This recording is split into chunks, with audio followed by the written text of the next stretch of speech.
Director of the Swami Vivekananda Cultural Center at the Consulate General of India in Durban, colleagues Ms. Cheryl Banwarilal, Ms. Kavita Solanki, Mr. Piyush Khandelwal, guests Mr. Adarsh Puri, Ms. Pushpalata Puri, Mr. Avijit Das, Mr. Piyush Khandelwal, Ms. distinguished guests, online members, and viewers. Thank you so much for joining us to today's last day of India's Heritage Week celebrations. Thank you for joining us throughout the week, and we look forward in welcoming you to more programs. Without further ado, I'd like to welcome Ms. Kavita Solanki for her song rendition. Namaskar, everyone. Thank you, Shishti. Enjoy the beautiful song. ए वतन मेरे वतन, ए वतन मेरे वतन आबाद रहे तू, ए वतन मेरे वतन आबाद रहे तू, मैं जहाँ रहूं जहाँ में याद रहे तू, मैं जहाँ रहूं जहाँ में याद रहे तू, ए वतन मेरे वतन, ए वतन मेरे वतन, तू ही मेरी मंजिल है पहचान तुझी से, तू ही मेरी मंजिल है पहचान तुझी से, पहुँचूं मैं जहाँ भी मेरी बुनियाद रहे तू, पहुँचूं मैं जहाँ भी मेरी बुनियाद रहे तू, ए वतन मेरे वतन, ए वतन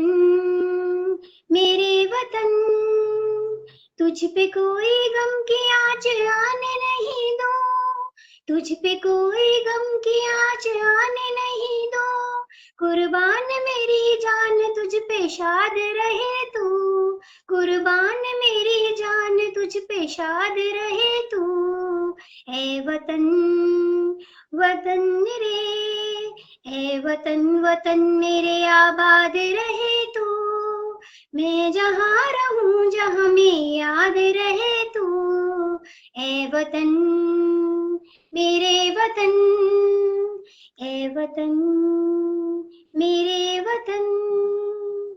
Thank you. धन्यवाद. Thank you so much, Kavita ji, for a very beautiful song indeed. Our first speaker this evening is Dr. Adarsh Puri, who's a senior researcher at the Durban University of Technology in Durban, South Africa. Dr. Puri will be talking on the state of Arunachal Pradesh.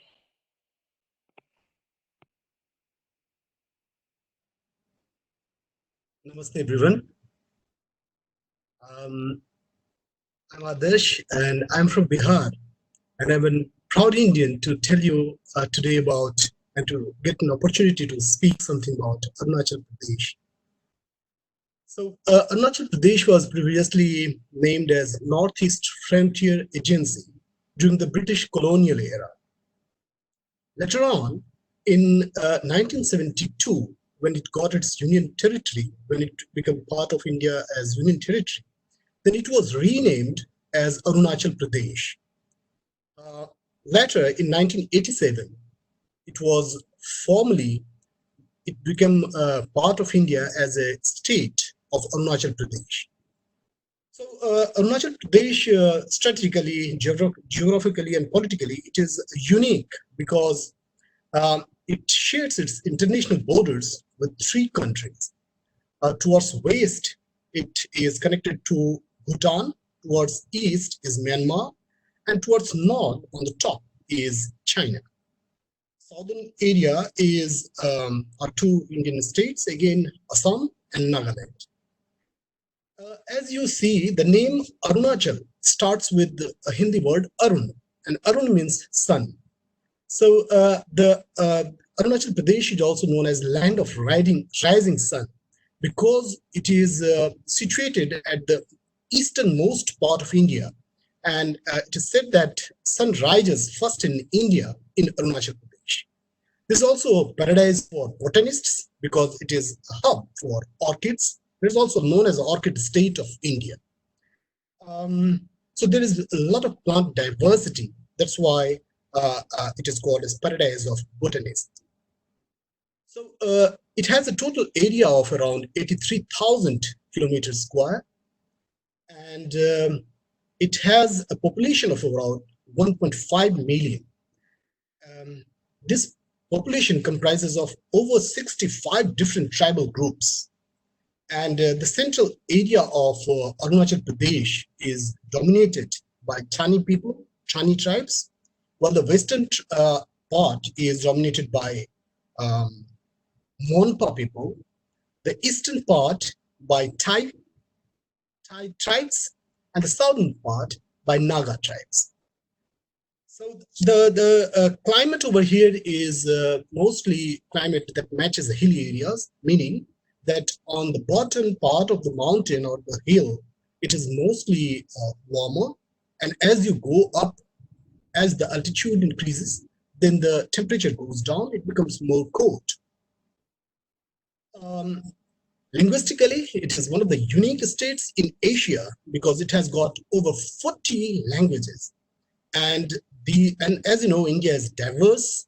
Every few kilometers, the language changes. So this is one of the great example of diversity and a lot of languages over here in Arunachal Pradesh. It has a lot of natural beauty, especially because it is a hilly area. And there are some of the must-visit reasons that I definitely recommend that whosoever goes over there must visit. First is Jairo Valley, which is a land of Apatani tribal people who still have specific tattoo on their faces and they use nose plugs. Then I will recommend to go to Bomdila, which is for trekking and adventure for sports.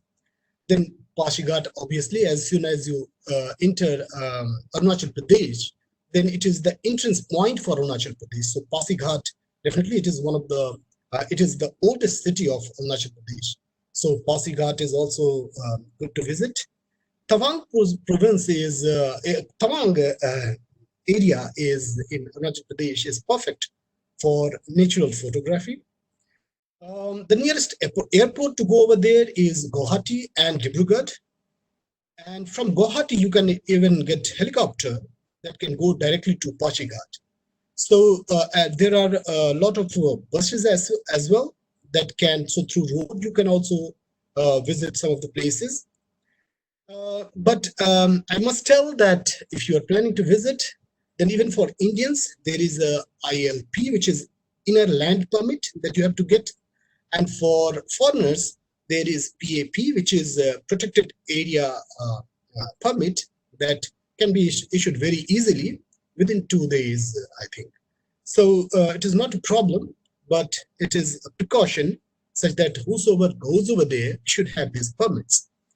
For food, rice is still the staple food over there. And as we know, momos, yes, momos are from Arunachal Pradesh. Then there is a soup called tukpa soup, which is made of noodles, meat, and vegetables. So it is very frequently used, the tukpa soup. Then there is a bamboo shoot salad that whosoever goes over there, they must try once, at least for once. And curry leaves is a must over there. So in most of the foods, you'll find flavor in the form of different forms, but curry leaves is most frequent. There is a type of pancake called khura. So khura is also tasty pancake that one must try. And then if we talk about Arunachal Pradesh literacy, the literacy is over 60%, which is optimal for any visitor to visit over there because they can frequently speak in Hindi and English, so there should not be any problem in understanding. Beautiful state, beautiful hilly area. So we recommend that Arunachal Pradesh must be visited. It is one of the most beautiful states in India, and it is the largest state in the northeastern area where there are about 7 provinces, 7 states. So that's it from my side. I think I'm clear to everybody. Don't see video. Thank you so much, Dr. Puri, for your insight on the state of Arunachal Pradesh. We'll now be playing a short video on the state of Arunachal Pradesh.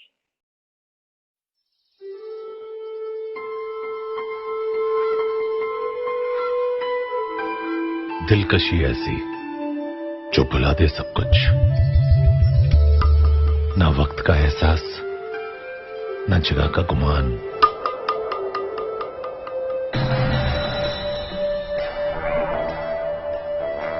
जिंदगी ऐसी कि बस खींचे चले आए आप। डर झिझक का ना कोई नामो निशान, सुकून ऐसा कि बातें करे आपसे आपकी तन्हाई।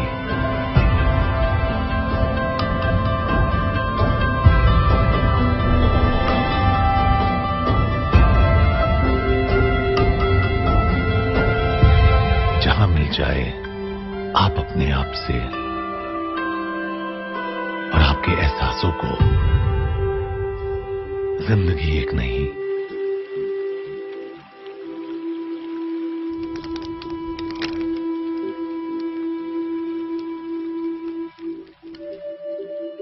खो जाइए इस दिलकश जहां में। Arunachal Pradesh.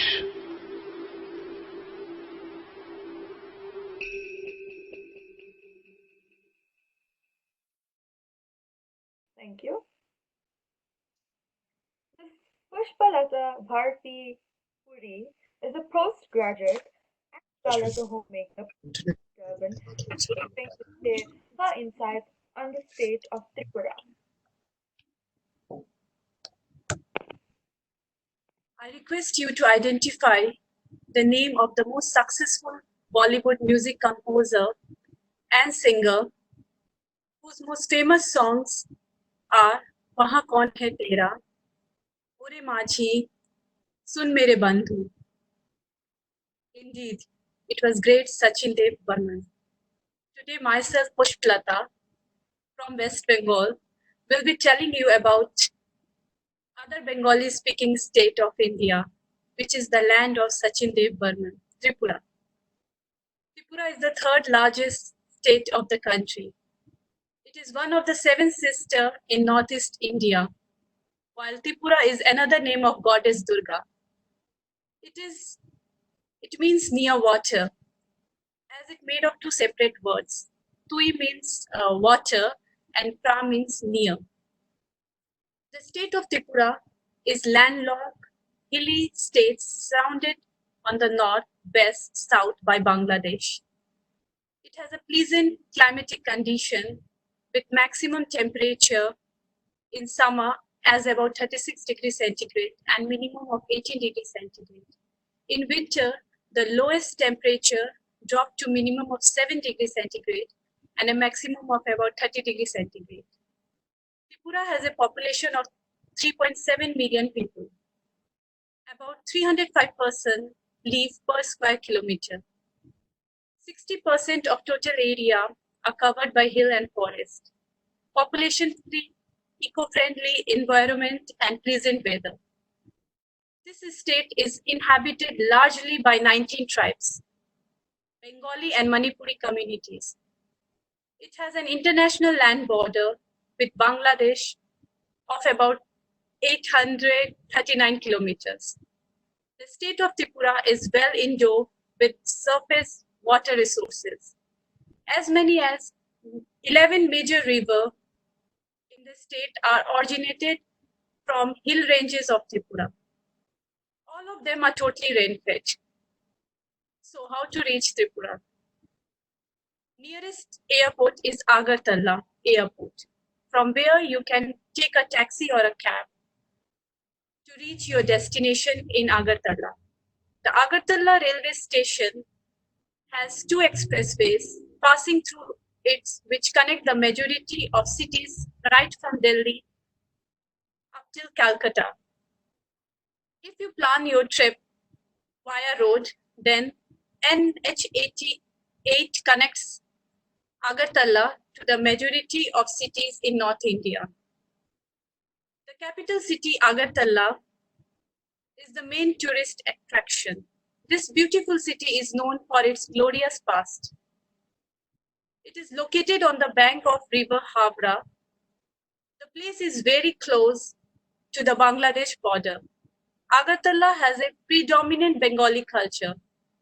Therefore, the festival Durga Puja is celebrated with huge excitement. One can also enjoy watching wildlife and beautiful migratory bird in Agartala. One must look for the royal past of Tripura at Ujjanta Palace, which is now full-fledged museum. At a distance of 55 kilometers from Agartala is the Tripura Sundari temple. It is one of the Shakti Peeth and is the holiest place in the city. The Jampui Hills are 240 kilometers from Agartala.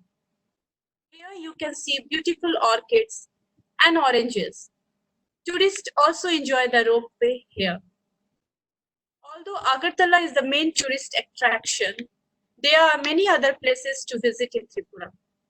For example, you should enjoy a picnic at Amarpura or enjoy a beautiful landscape at Dharamnagar. You can also find old temple and tradition at Ambasa. Neer Mahal Places is another beautiful place for water-related activities. Tripura ranks second to Kerala in the production of natural rubber in the country. The state is known for its handicraft like hand woven, cotton fabric, wood carving, and bamboo products. Tripura is endowed with rich and diverse bamboo resources. It is also second largest natural rubber producer in the country after Kerala. The state has favorable climate condition for cultivation of various fruits and horticulture crops. It is rich in natural resources such as natural gas, rubber, tea, medicinal plant. Tripura holds a strong tea plantation base in India with 54 tea gardens. The state also rich in natural gas deposit, glass stone, limestone, plastic clay, and hard rocks. With its pleasant climate and beautiful landscape, Tripura is famous tourist destination. The states offer tourist attractions such as historical Hindu and Buddhist site, temple, river, and rock carving. Tripura has 87.8% literacy rate, higher than the national average rate, making it ideal destination for knowledge sector. The state has a wide range of fiscal and policy intensive for businesses. Developing infrastructure, improved rail and air connectivity, and trade routes have facilitated trades. Due to high literacy rate, the people here are knowledgeable and easy to interact. Tripura is the home to grand palaces and several archaeological sites. The state is also home to an amazing tribal culture. If you want to explore its spirituality, culture, heritage, then you can visit its temple and royal palaces. I highly recommend your visit to Tripura. Thank you for your patience.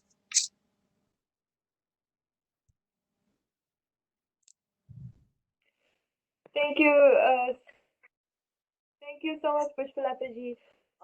Speaking on the state of Tripura, we'll now be showcasing a short video on the state of Tripura.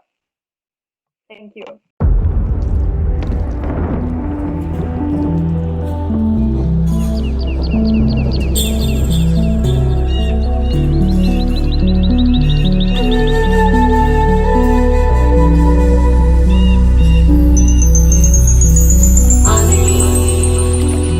Tripura is a small but picturesque state in northeast India. To its north, south and southeast, Tripura has an international boundary with Bangladesh, which is about 856 km, while to its east, it shares a common boundary with two Indian states of Assam and Mizoram. Total area of the state is about 10,491.69 square kilometer, out of which 60% area is hilly and forested. This panoramic tiny state is inhabited by 19 ethnic tribes, Bengali, Manipuri, and other communities. Tripura is blessed with scenic beauty, ancient places, temples, museums, breathtaking verdant hills, and checkered historic past. Tripura offers a plethora of delightful attractions in its cavalcade of historical places, rock-cut carvings, stone sculptures, Buddhist and Hindu holy places, wildlife sanctuaries and tribal people. Poet laureate Rabindranath Tagore, an honored guest, found its pollution-free, co-friendly environment, pleasant climate, and tranquility the perfect retreat to compile some of its works here. Blending into the hills and valleys, the villages are a tapestry of rich ethnic traditions.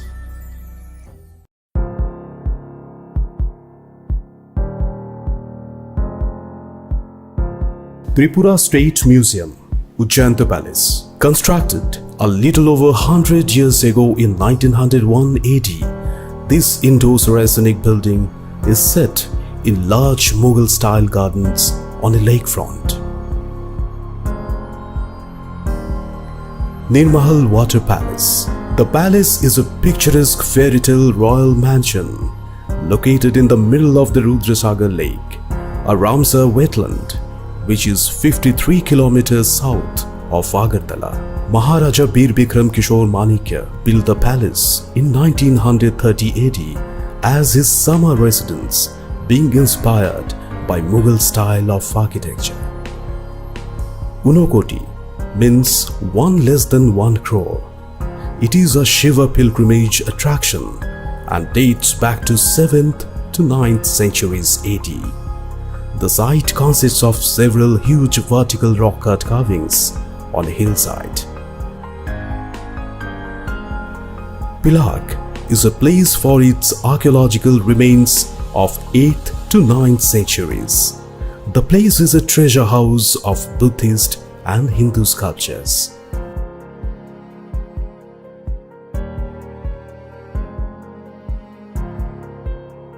Recently, after denudation of a natural forest area, ruins of a brick-built building emerged in the northwestern part of Shunamura subdivision on the edge of the border with Bangladesh. More excavation of the site will unearth the hidden story. Chobimura. It is famous for its panels of rock carvings on the steep mountain wall on the bank of Gomati. There are huge images carved of Shiva, Vishnu, Kartika, Durga, and other gods and goddesses. These images date back to 15th to 16th centuries AD. Another temple of eminence located on the eastern fringe of Udaipur town by bank of river Gomati. The temple was built by Maharaja Govinda Manikya. This temple is immortalized in the Rabindranath Tagore's famous plays known as Rajarshi and Visarjan.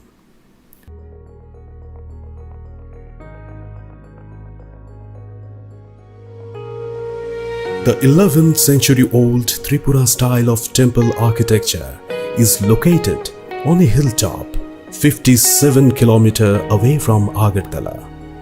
Tripura Sundari Temple occupies a place of distinction among all the Hindu religious shrines as it earns special veneration on account of being one of 51 Peethas of Hindu center of worship and submission. Popular Shakti shrine string located in a place 30 km away from Agartala by the international border of Bangladesh. The serene lake in front of the temple adds to the enigmatic charm of this center of worship.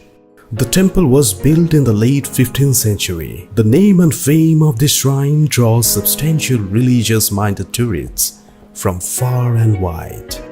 Chaturdash Devata Temple, located in Old Agartala, which is 6 km away from the present capital city of Agartala. Since 1770 AD, heads of 14 gods are being worshipped in the temple. It is a famous shrine for the tribal and non-tribal of the state. Gedumia's Masjid is the pride of place for the minority Muslims of Tripura. This imposing masjid, located in Shivnagar area of Agartala, bears testimony to the devotion and piety of a remarkable individual. It is constructed near about 1942. Benuban Bihar, Kunjaban, Agartala, West Tripura. Mahamuni Pagoda, Monubongul, Shabrum, South Tripura.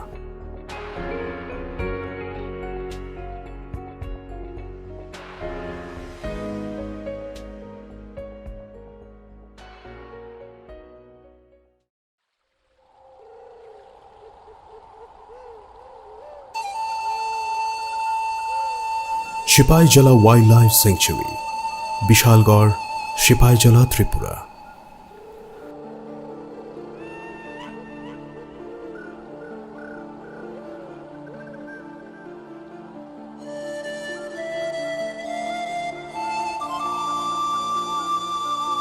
Trishna Wildlife Sanctuary, Bilonia, South Tripura.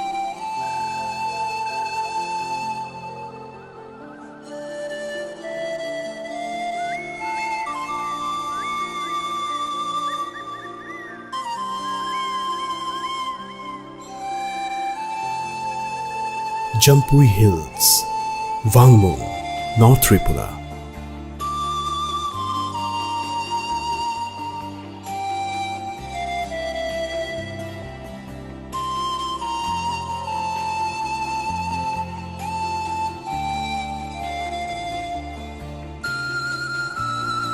Khumlang Eco Park, West Tripura.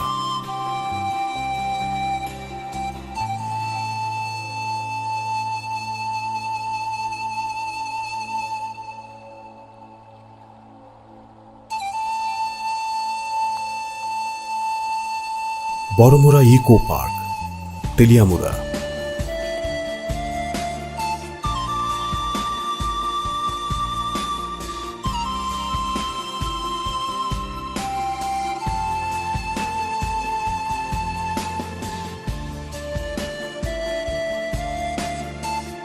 Tepania Eco Park, Udaipur, Gomti, Tripura.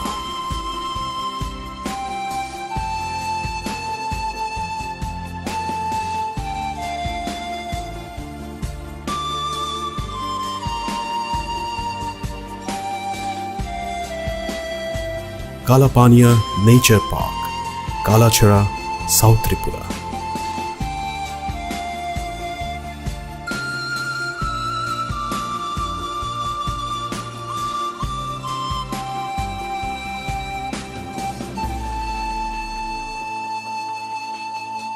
Durgapari Tea Garden, West Tripura.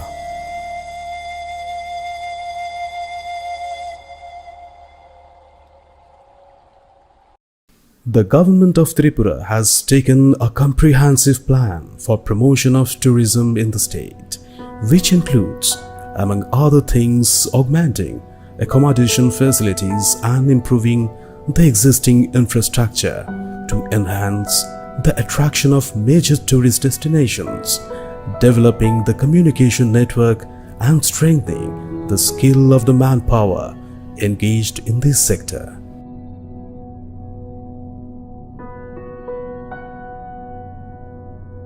As a result, domestic and foreign tourist flow and revenue earnings in this sector are likely to increase.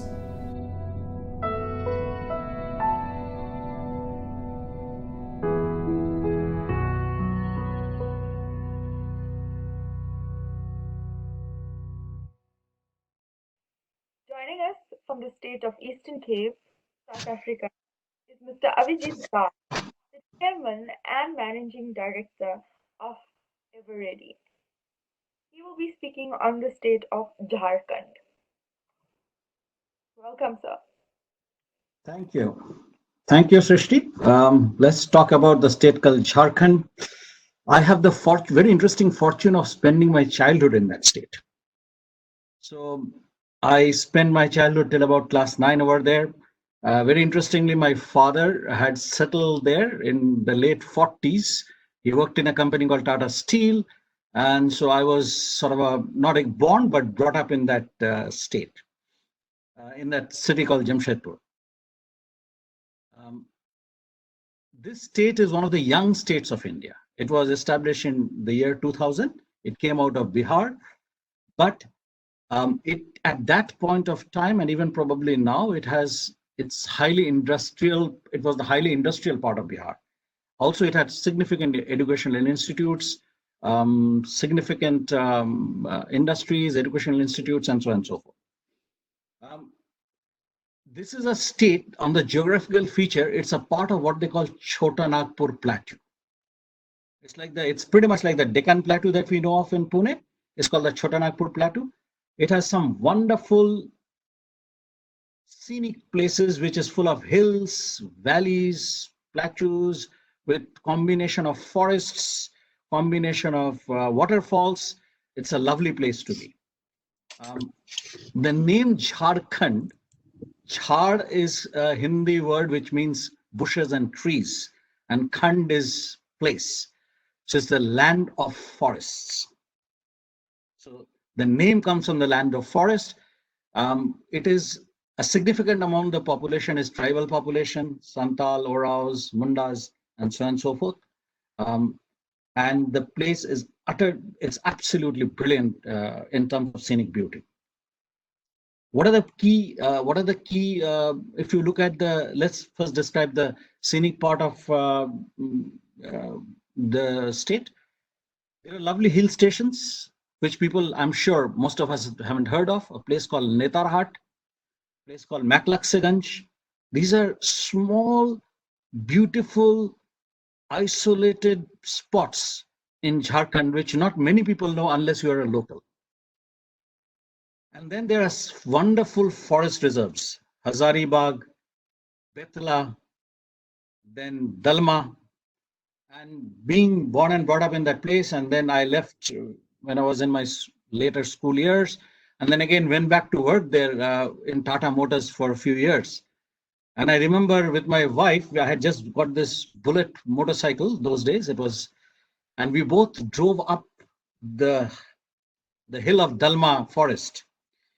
And lo and behold, we were faced, it's full of elephants, and lo and behold, we came in front of a bunch of elephants in that place, and it was a wonderful sight to see. We were all obviously very, very afraid. We ran up the slope and waited there till the elephants went off, but it's a wonderful sight.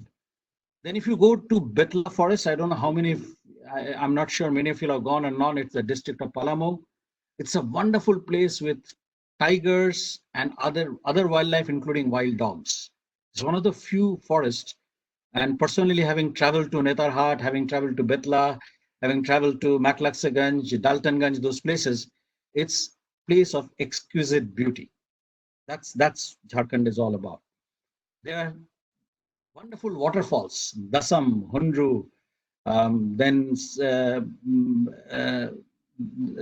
Dasam, Hundru Falls is there, then also Rajarappa Falls. So there are wonderful waterfalls that are there around that place. Rivers, there are some fantastic rivers, Subarnarekha, Damodar, Harkai, Kwel, and the Subarnarekha river, which flows close to, there's a place called Ghatshila, which flows on, it's on the eastern side of Jharkhand.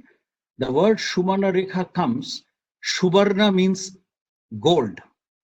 So at some point of time in that hills, the Santals could scavenge gold out of that river. That's how the river was named Subarnarekha.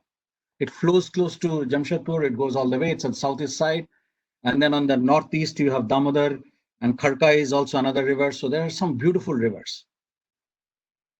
Big cities, Ranchi, which is the capital, and famous for Mahendra Singh Dhoni. If you don't know anything about Ranchi, you at least know Mahendra Singh Dhoni, and definitely you know Ranchi, therefore. But Ranchi is also a very industrial city. It has the Research and Development Center of Hindustan Steel, SAIL now. It has a heavy engineering corporation. It's quite an industrial city. Then obviously Jamshedpur.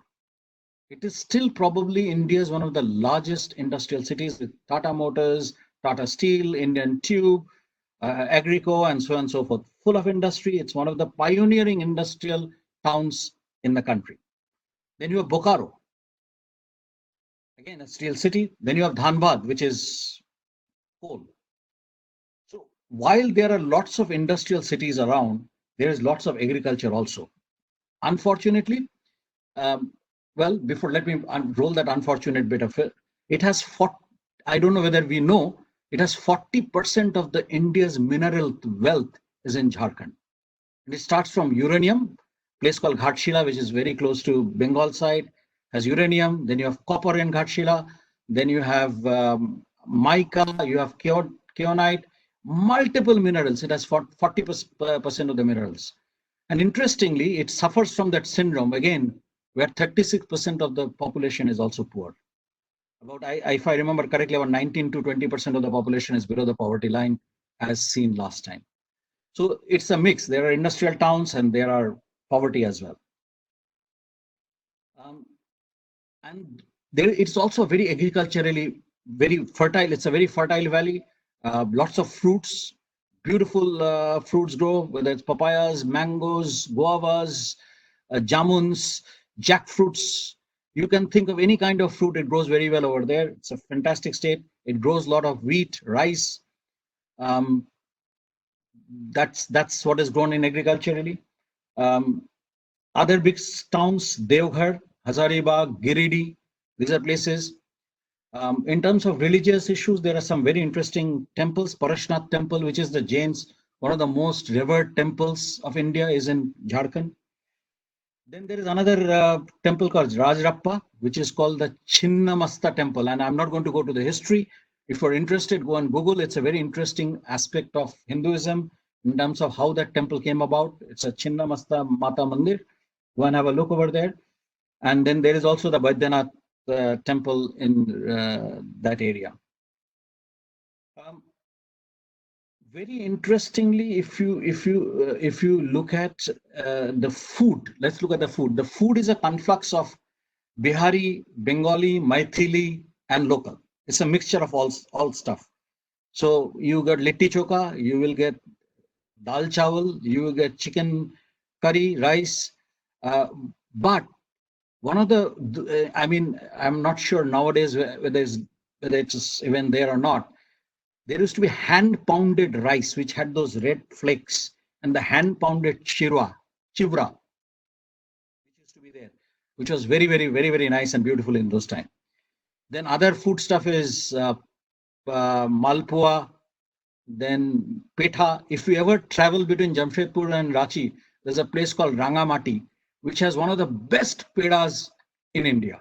I can guarantee you that. I've lived in north, I've lived in west, I have a little bit of south, and a little bit of east. I can guarantee you this is the best peda you will get in the whole India. It's a place called Rangamati. And Rangamati means red soil. And because of the iron content of that soil. What else do we talk about? Let's talk about a little bit about the culture of that place. It's, as I said, it's tribal. It's mostly tribal cultures. So in my childhood, I could wake up in nights hearing the drum beats and the dances of the tribals. They would dance and sing till late night. Any festival, there was a local drink made out of rice called hadia. And there is no distinction in that tribal about men and women drinking. Everybody will have hadia, and there will be a celebration the whole night, whether there's a marriage or a birth or any puja or anything. And there would be drum beats and dances, and you could see, if you were close to them, you would go and watch. I mean, in my childhood, I would go and watch and see them dance and sing in those tunes. Wonderful atmosphere, those places. So all in all, it's a young state. It's one of the highest mineral content of the in India. 40% of mineral wealth of India resides in Jharkhand. From the perspective of natural beauty, fantastic. forests, lovely forests, Betla, Hazaribagh, Dalma near Jamshedpur, wonderful falls, some few religious places. If you happen to travel there, you must go and see these small little hills, which I always recommend, the hills of Netarhat and Matlaxaganj. Wonderful settings. It's as beautiful as Shimla or Kasauli or Kasauni. It's as beautiful as those hills. Thank you very much. I think that's what I had to say about Jharkhand. Thank you so much, Mr. for your remarks on Jharkhand. We'll now be showcasing a short video on the state of Jharkhand.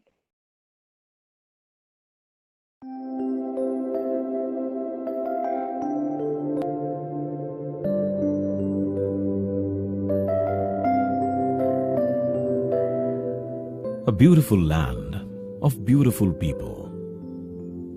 Jharkhand. Instilling pride and honor in every heart. This is the land of the great freedom fighter, Birsa Munda. And its breathtaking beauty leaves everyone yearning for more, much more. Forests, hills, valleys, waterfalls, wildlife, history, culture. Everything embraces the visitor as only a slice of paradise on earth can. Jharkhand's awesome scenic beauty is the one thing that never disappoints. This is one place where the sun seems to radiate hope.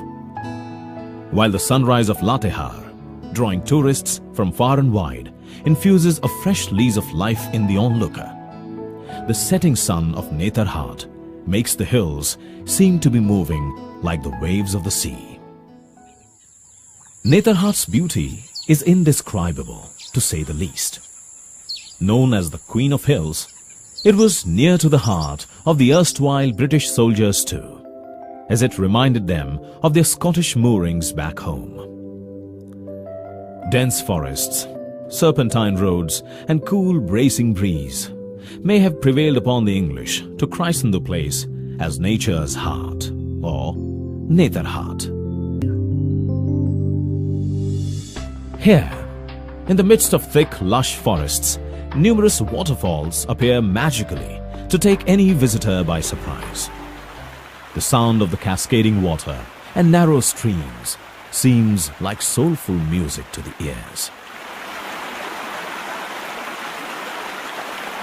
Call it the blessing of Mother Nature that perhaps no other state in the country can boast of as many national parks and wildlife sanctuaries as Jharkhand, each better than the other.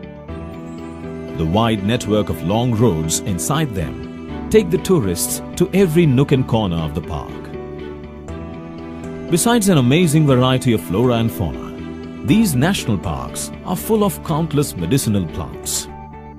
There are a number of spots, huts and hideouts from where you can watch all wild animals in their natural habitat. To soak in nature's abundant resplendence and to watch so many animals and birds together is indeed an experience of a lifetime.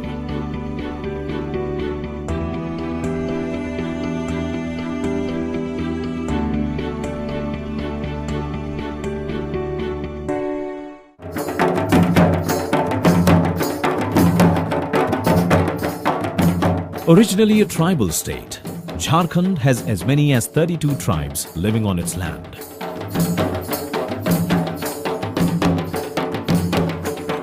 Environmentalists in the true sense of the word, they are the protectors of forests and trees and assign them the status of gods.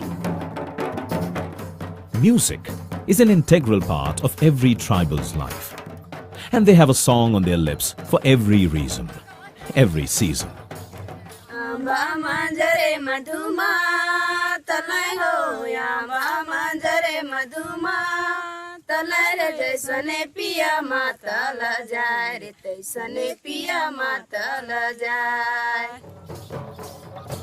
And no matter what the season, these simple and beautiful people don't need any reason to celebrate, as they celebrate life itself. Watching them dance on the rhythm of age-old percussion instruments and colorful traditional attires, one truly wonders how such uncomplicated styles and simple steps can be so spellbinding. And the richness of their culture and customs, heritage and traditions is vividly and distinctly reflected in their art and crafts. The bamboos found here are thin but very flexible and strong. Using these, the artisans produce many useful and attractive items. Grasswork is so unique to the state, and the intricate patterns of the articles made from this can leave anyone completely spellbound. And so is the metalware. An amazing variety of household, decorative and useful items are made from different metals. For the tourist, all these typical and unique items are richly displayed in this government emporium in the capital city Ranchi, with an outlet on the airport as well. Jharkhand symbolizes spiritualism and epitomizes religious harmony. People of different religions and communities have been living here in complete harmony for centuries. Situated in the holy city of Devghar is the age-old temple of Lord Shiva, one of the 12 Jyotirlingas of India. Rajrappa in Ramgarh district is home to the famous Chinnamastika temple. Its architecture in the typical tantric style gives the temple a very distinct and unique identity. The main attraction here is the headless deity of goddess Chinnamastika, which stands on the body of Kamdev and Rati, the god and goddess of love respectively. Maluti is a tiny township in Dumka district of Jharkhand that boasts of an incredible cluster of 72 temples. These temples are edifices to the kings of the Pala dynasty and portray various scenes from Hindu mythology, including the Ramayana and the Mahabharata. Shikharji, also known as Parasnath, the most sacred pilgrimage of Jains, is located on the highest mountain of the state. It is believed to be the place where 20 of the 24 Tirthankaras, along with Parasnath, after whom it is named, attained moksha or salvation. England has a great connect with Jharkhand. Nestled merely 65 kilometers from Ranchi is the tiny sleepy town McCluskey Ganj. Founded by Ernest Timothy McCluskey in 1933 as a homeland for Anglo-Indians, it was home to 400 Anglo-Indian families within 10 years. The later generations still live here with fond memories. My grandfather, he was in the army, British Indian Army. And after retirement, my grandfather bought this plot, built his house and stayed here. And then my father and mother, they met and finally got married, and I was born 76 years back here in McCluskey Ganj. And I'm still here today after my retirement. There are many churches here that'll make you travel back in time, and many that'll make you want to come back again and again. Well connected with rail, road and air, Jharkhand is so conveniently accessible to the tourist. And there is no dearth of hotels with all modern amenities, ensuring extremely comfortable and luxurious stay for every visitor to the state. Jharkhand truly is a land that needs to be seen and experienced to be believed. Please do come here once if you long to breathe in nature and experience exhilaration, excitement and ecstasy. With a love-filled heart, Jharkhand beckons.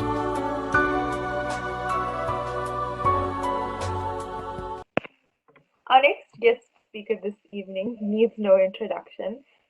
It's Mr. Piyush Khandelwal, an entrepreneur and IT specialist based in Durban, and he's going to speak on the state of Sikkim. Welcome, Piyush ji. Thank you very much, Srishti ji. My sincere thanks to Dr. Yogi for putting up this nice concept of India Heritage Week to make people aware of the diversity of India's various states. When I talk about Indian states, every state has some of the other uh, culture, heritage, so that every that makes every state very special. Today, I'm going to talk about the one of the most special states which I love, and I would love to go there because that has been my dream destination for a long time, and I've tried to go there in Sikkim almost 3 years back. I did my bookings and everything, but there were some reasons which were beyond my control, and I had to abandon my trip. I still regret it, but I'm sure soon, once this COVID thing is sorted, then probably we'll go and visit Sikkim. So, Sikkim is the smallest state in the vast country of India. So right in the lap of Himalayas lie the tiny state of Sikkim. Sikkim is small, but very, very strategic in nature because it shares borders with three other countries, Nepal in west, China in north, and Bhutan in east. Sikkim has lush green fields, snow-clad mountains, glacier, organic farming, the cleanest villages, and its lovely and friendly people. Uh, History of Sikkim, very much little is known about Sikkim history before 17th century because there are no documented things. But the state's name was derived from the Limbu word. Limbu is one of the languages in Sikkim. Word Su Him, signifying new house. So that's how the name Sikkim had come. The Bhutias started entering the territory from Tibet in 14th century. At that point, when the kingdom of Sikkim was built up in 1642. Futsog Namgyal, the principal Chogyal, originated from the Bhutia people group. The Namgyal line ruled Sikkim till 1975. Sikkim was included in India and annexed in India in 1965, May 16, 1975, and it became 22nd province of India. Sikkim is a landlocked state encompassed three sides by steep mountain dividers. The three main ethnic groups of Sikkim are Nepali, Lepcha, and Bhutias. Sikkim has preserved its culture and heritage. You would be surprised to know that Sikkim has a population of around 600,000, and it has more than 11 languages, and it can very well tell you that how people have preserved their language. They did not forget their language. They did not stop using those languages. Sikkim has lots of Nepali influence, so lots of people speak Nepali in Sikkim, and since it shares with the border with Nepal, Sikkim has a very interesting festival because now we are talking about the culture of the state. Sikkim has a very interesting festival called Ceremony of Bumchu. It is an annual festival where they predict future of Sikkim. In this ceremony, they put a pot of water and then which is opened with the reciting of mantras. The increase or the decrease in the level of water decides the future of the state. So again, I'm talking about the culture and the heritage they preserve. So that's how they find the future, and they still use the ancient practice. Buddhism is the second biggest religion after Hinduism in Sikkim. It has more than 200 Buddhist monasteries.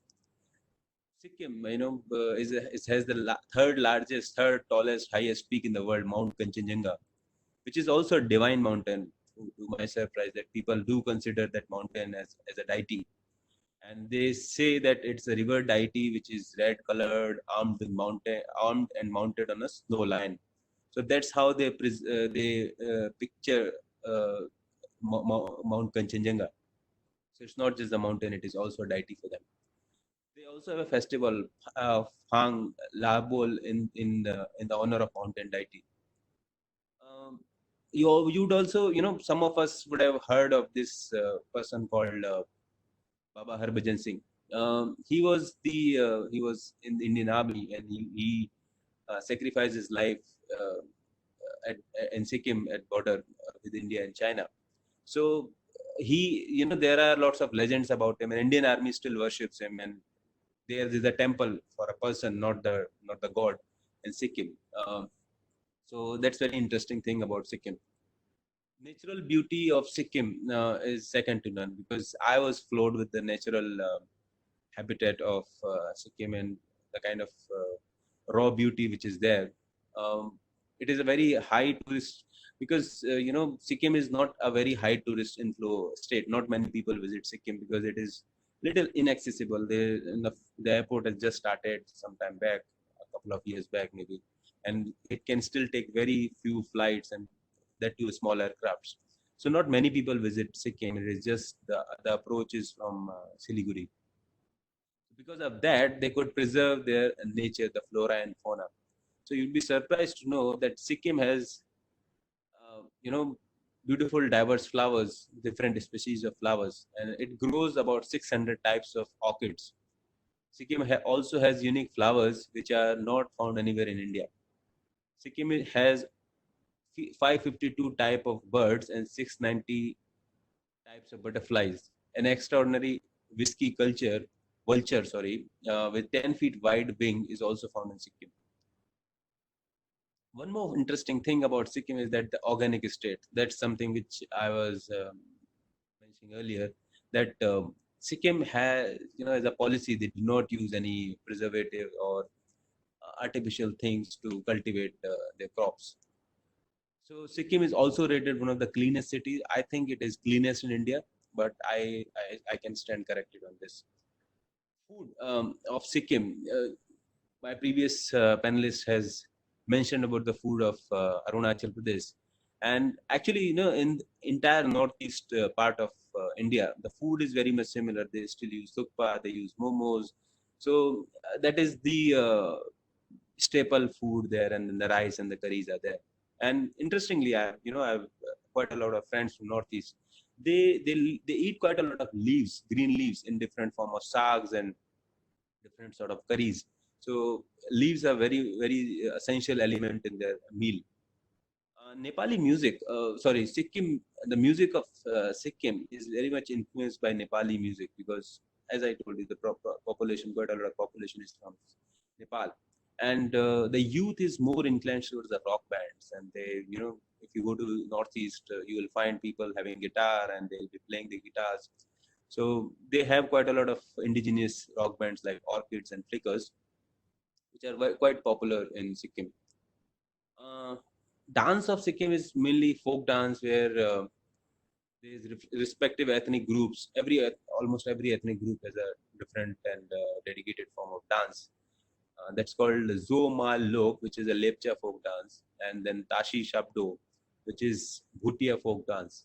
And there's something called Enche Cham, which is also a mask dance. If you have seen the photos, you'll see that quite a lot of people dance with different sort of masks. Some look like demons, some look like different features. The known persons from Sikkim are Baichung Bhutia. You would have, if you follow football, I'm sure you would have heard of the name Baichung Bhutia, who was Indian football team captain, and also the famous Bollywood actor Danny Denzopa. He's also from Sikkim. One of the most important and the most visited tourist destination in Sikkim is Nathula Pass. Nathula Pass is a very, very interesting place. When I was planning to visit Sikkim, I did a research on it, and that's what I found out that this is the must visit place, and no other place can replace Nathula Pass. Not because it is at a high terrain, not because it is little remote and difficult to reach, but it is also a very strategic point where India-China border is. And it is also the part of ancient Silk Route, which was used earlier in ancient times. So this is a very tough terrain and very strategic. So you have to take permission from army. Generally, the tour operators get you the permissions from Indian Army, and then they transport you there in different sort of vehicles. Very interestingly, there's the highest ATM in the world present en route to Nathula Pass, which can get you good cash if you want at the highest point. So at Nathula Pass, you get the eastern horizon and snow-laden mountains, some of the highest peaks in the world you can look through. And because Nathula Pass is at the altitude of 14,200 feet, which is roughly about 4,200 meters. So on that high altitude, lots of people do go out of breath, and they run out of breath, and they find it difficult to breathe there. So it's easy to get oxygen cylinders. You can rent it there, and you need to build some sort of capacity when you want to visit Nathula Pass. If you have problems with breathing, I advise that you should not take a chance there. Nathula Pass gives you the lifetime experience where you can have nature, adventure, and strategic tourism comes at a package. So that's what I told you, that very few places will give you that kind of experience. Another attraction in Sikkim is Gangtok. Gangtok is the capital city of Sikkim, and it is a very small town, not compared to other capitals we have in India. But the good part about Gangtok is it is relatively easier terrain, relatively easier in temperature and climate. So even in the winters, the temperature goes as low as 4 degrees. So you can still manage, and you can walk. You can do quite a lot of outdoor activities like hiking, walking, and the best activity to do in Gangtok is to visit Gangtok by foot. So you travel, you go around the streets of Gangtok and visit the city. That gives you the experience of mini Sikkim. So in a nutshell, Sikkim has a lot to offer you. If you love nature, if you can appreciate the beauty of simplicity, if you are up for some adventure, and if you want to have an experience of lifetime, Sikkim welcomes you with open arms. Thank you. Thank you so much, Piyushji, on that very knowledgeable remark on the state of Sikkim. We'll now be playing a short video on the state of Sikkim.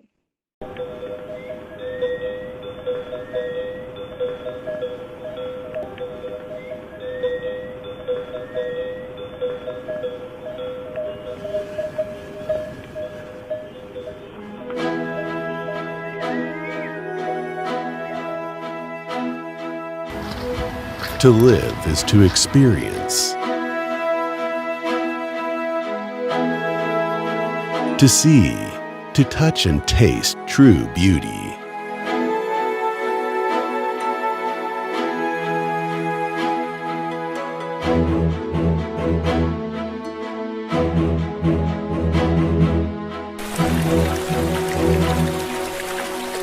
Photographs pale in comparison. Travel guides can only take you so far. It's a journey you have to make to enrich yourself, rediscover who you are.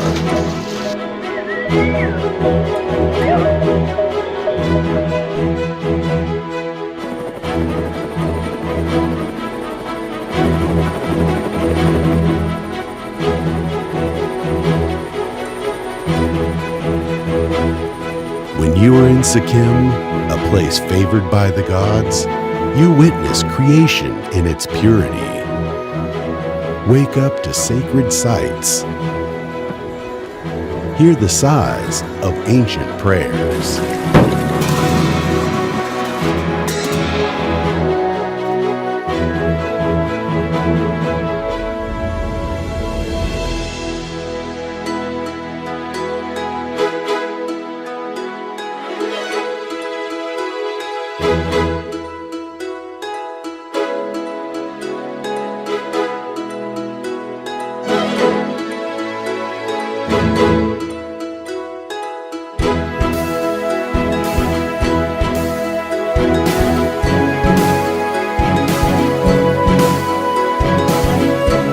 In a place rich with stories to create and share, you become the storyteller.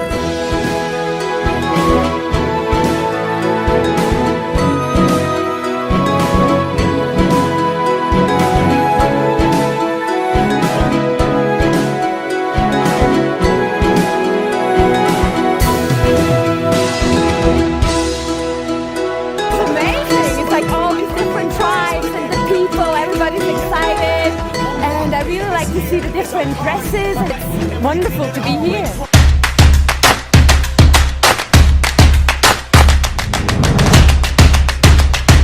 Brought to you by the Sikkim Tourism Development Corporation.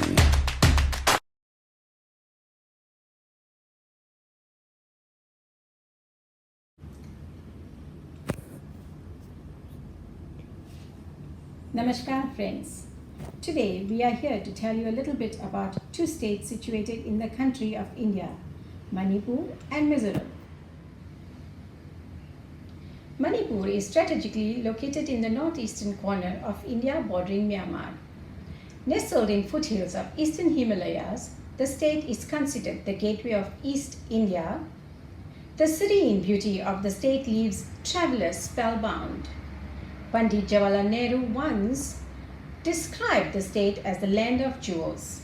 Least touched, least discovered, the state is a promising tourist destination for adventures and nature's lovers alike. Manipur enjoys a distinct place amongst the handloom zones in India. Handloom industry is the largest cottage industry in the states. This industry has been flourishing since time immemorial. One of the special features of the industry is that the women are the only weavers. Most of the weavers are famous for their skills and intricate designing. Tribal shawls with exotic designs are the motifs are the products 5 Hills district of the state. Fabrics and shawls of Manipur are in great demand in the national and international markets. Friends, as we all know, Manipur is famous for its classical dances. Remains a unique Manipur dance forms which is folk, classical, modern. Has a different style and gestures of movements. Love of the art and beauty is inherited in the people of Manipur. It is difficult to find a girl who cannot dance or sing. Manipuris are artistic and creative by nature. This has found expression in their handloom and handicraft products, which are world famous for their designs, colorfulness and usefulness. Every year, state of Manipur celebrates the Manipur Sangai Festival from 21st to 30th November. The festival is named after the state animal, Sangai. The festival is labeled as the grandest festival of the state today and helps promote Manipur as a world-class tourism destination. Every edition of the festival showcases the tourism potential of the state in the field of arts, culture, handloom, handicrafts, indigenous sports, cuisine, music, and adventure sports of the state, etc. You must visit Manipur if you love nature and art and culture. The wonders has no end in Manipur. Thank you. We'll now be showing a short video on the state of Manipur. Thank you.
Namaskar. Mizoram, tucked away in the thickest of the green on the southern tip of northeast India. Mizoram is a nature lover's paradise. The fifth smallest state in India is big on adventure with the rugged terrain and the grueling river. It also boasts a rich historical and cultural heritage. Mizoram tourism is about enjoying all the nature has to offer in the forms of lakes, valleys and rivers. A first-time tourist may be surprised by the dense greenery and accompanied in every way. The state boasted as many as 21 hill ranges which extended throughout the state. The hill gain in heights at the stretch from the west to east. The major feature of the landscape are the lakes and the rivers. One of the top places to visit is Aswal, is a Bhakting village where you come across the largest family in the world. This village is also home of the Ziona Chana, a man who holds the Guinness Book of World Record in the world's largest family. He has 39 wives, 91 children, 33 grandchildren and 14 children-in-law. It's amazing. Mizoram is also popular for its lakes, with the two most famous among them being Palakdil and the Temdal. Palakdil Lake is one of the largest nature lakes in Mizoram. Two of the famous parks are also in Mizoram. They are called Dama Tiger Reserve and Murlan National Park. Dampa Tiger Reserve is the largest wildlife sanctuary in the state dominated by the tropical forest. Several rare ginger species have been reported in the park. Even though it's called a tiger reserve, it's a home of the very large number of clouded leopards. The district of the Sachip is also home of one of the most important historical places to visit in northeast India. It is the only village to be bombed by the Japanese fighter plane during the World War II. Plan a trip to Mizoram. We will now be playing a short video on the state of Mizoram. Thank you.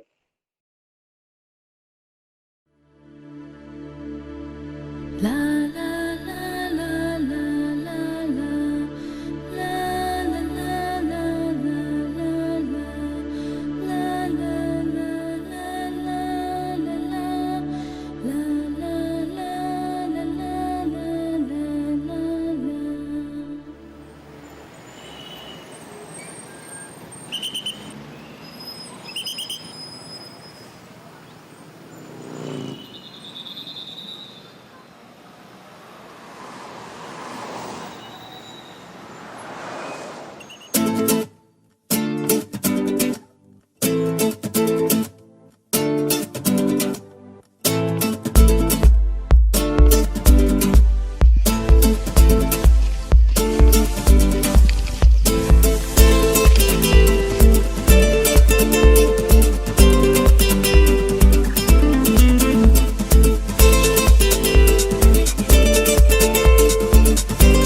We've come to the last part of this evening's formalities, and without further ado, I'd like to call upon Ms. Cheryl Banwarilal to render the vote of thanks this evening. Thank you, Ms. Shasti. On Center, the Consulate General of India in Durban, I want to express our deep gratitude and say thank you to Dr. Adesh Puri. I would like to say a huge thank you to Ms. Pushpalata Bharati Puri. I would like to express our deep thank you to Mr. Piyush Khandewal. I would like to say a huge thank you to Mr. Arvijit Das. Thank you once again to all our guest speakers for taking time off your busy schedules to join us for today's program. I would like to say thank you to Ms. Kavita Solanki for that beautiful song and Ms. Shasti Harinarayan for always being our lovely MC. I would like to say another thank you to Mr. Piyush Khandewal for all the technical support and making all our online programs a success. Stay home and stay safe. Thank you.